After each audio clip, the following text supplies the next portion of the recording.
I want to thank all of you for being here. The support of my family, my daughter and son are both here. And for all of you who have been colleagues and friends and fellow artists, and those of you who are students and past students of mine that I treasure and have known of as friends.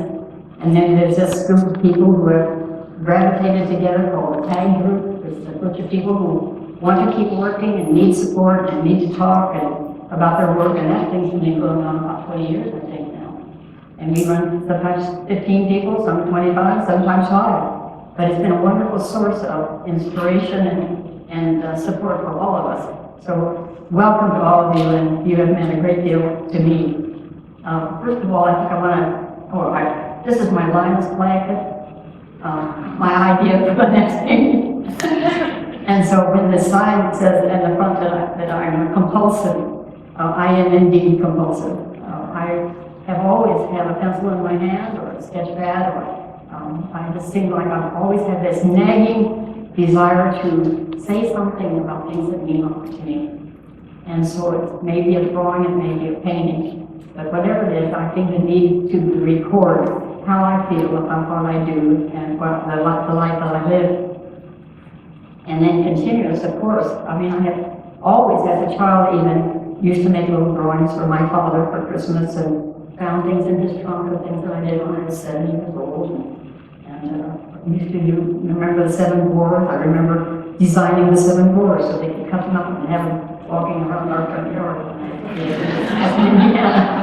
And so I've always been involved in process. And I had a father who really cared about my being who I wanted to be, and who supported me. He was really inexperienced in the arts, but as I got more involved in it myself, he would go to galleries and study the work and write me little notes about, I like this one a lot, Pauline, this is terrible.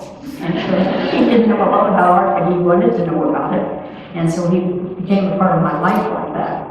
And and then my husband, who also was tremendously supportive of me and knew that it was terribly important that I continue to be creative. In fact, whenever I became kind of ornery and hard to get along with, he always said, it's time for you to get to the studio. Because I always somehow was able to work out all the kinks and come out happy again. And so it has been a drive for me, a really interesting and wonderful gift that I feel fortunate to have had. Because I see life, and I think my students and those of us who are in the arts realize that life is a rich experience, and there's much to be thankful for and to enjoy. And recording that and being a part of that is terribly important to all of us, regardless of what life we're involved in, what art we're involved in. When you may not be art at all, I was talking to a student the other day who was saying that I'm not drawing anymore. And I said, I'm not painting anymore. I said, but are you drawing? Do you always think drawing? Even if you don't draw, I keep my hand in my pocket and I'm pretending that I'm drawing all the time with a pencil. Because there's something about looking and learning and seeing that enriches your life and makes you don't draw then what you know, you draw what you see, because what you see teaches you what you know. And it makes everything very rich and a rich experience for you. And so I also have this really desire to keep trying new things. I don't think I've appreciated the idea that art is really an autobiography. Your work is an autobiography. And a few years ago when I did a restaurant, I saw myself, my life, and the experiences, and the people I knew, and the time in Pakistan, and all of that came out before me. And so my work is a record, and it's important for you students to keep a record of what you do. I don't care whether it's very mature and very sophisticated, but somehow or other when you look back on it and see the development and changes in style and changes in material, all of that kind of thing that happens along, it makes you understand yourself better and the world in which you live better. And so it is a continual thing. And I often tell the students when I'm teaching classes and they would make a mistake, I said, I'm part of it. It isn't all the successes you have. Yes, of course. We're happy when we do something that we like and it works. But sometimes you stand back and you say, did I really do it? You know, how did this happen? It's always kind of a surprise. Some of you who saw the little paintings in the gallery up there, that's a crazy story, because when I had to move from my home to a small apartment, I had to change the size of the pieces I wanted to do. So the first thing I did was a little paint from a view from my window. Well, I did it colored pencil. I didn't like that. So then I put watercolor on top of that. I didn't like that either. So then I put a coat of oil paint on that. Well, that was a little bit better. And so then I put the second coat of oil paint on it. And then, well, I like it more well, but I don't like the surface. So then I put 3 coats of wax, aluminum wax on it.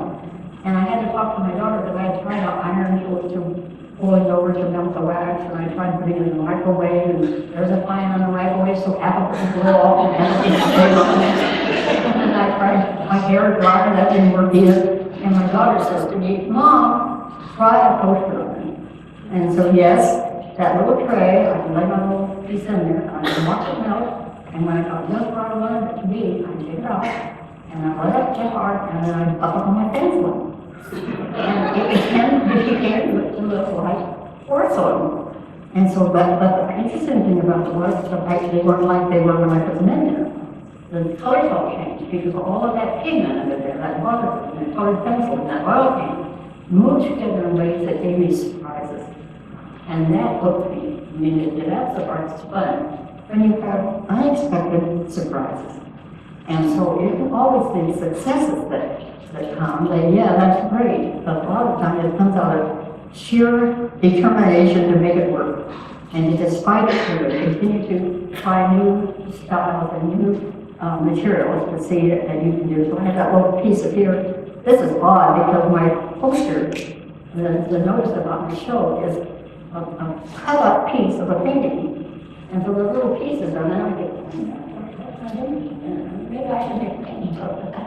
And so there's always ammunition, fuel for the fire.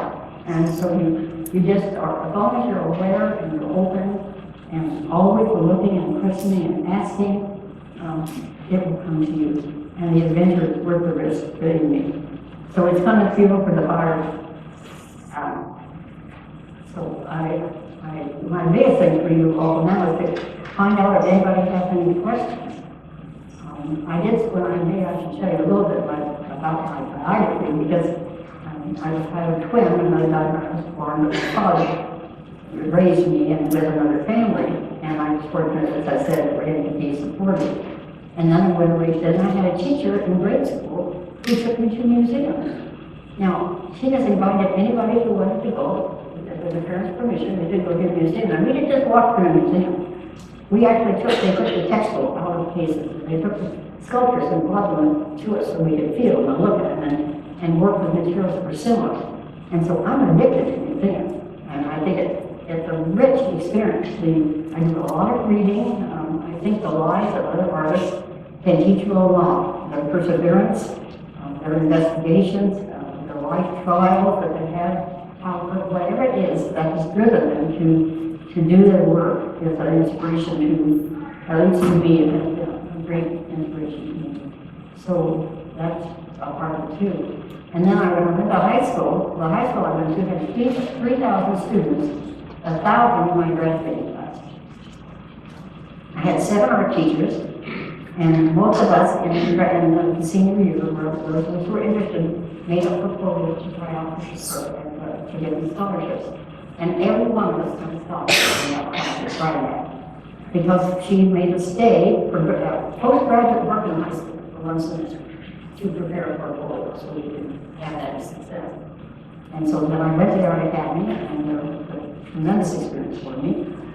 The only thing that they did was they bypassed the first 2 years and put me in a 30-year class, and I missed design, composition, rendering, all those things that I was going to have to teach when I came to Whitworth.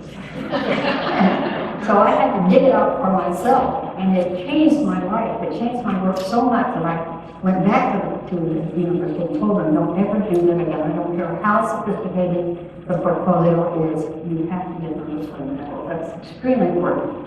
I don't care whether you would do graphic arts, whatever you would do, you need the fundamentals in order to judge what you're doing and help you in making decisions about the processes that you use and the way you conduct your supplement work. Then I went back to Indiana University to get my MFA. my husband, and then we, from there on, was doing workshops and raising children, and finally then coming to Whitworth. And well, we had 3 years in Pakistan, and then coming to Whitworth after that. And this is an amazing place. And it's a gem. And it's a rich and wonderful experience to be involved with the people here, the faculty and the staff, and the young people. I mean, those students who still come back, and Kathy and Bob knows, and some of the people that I had as students are still my best friends. And so I treasure that, and I appreciate the fact that many of you here. So now, any questions you want to ask me? I'm not quite. Did I tell you that? Pauline, what was the high school? Its name? Marshall Technical High School, and it no longer in existence. But they taught all engineering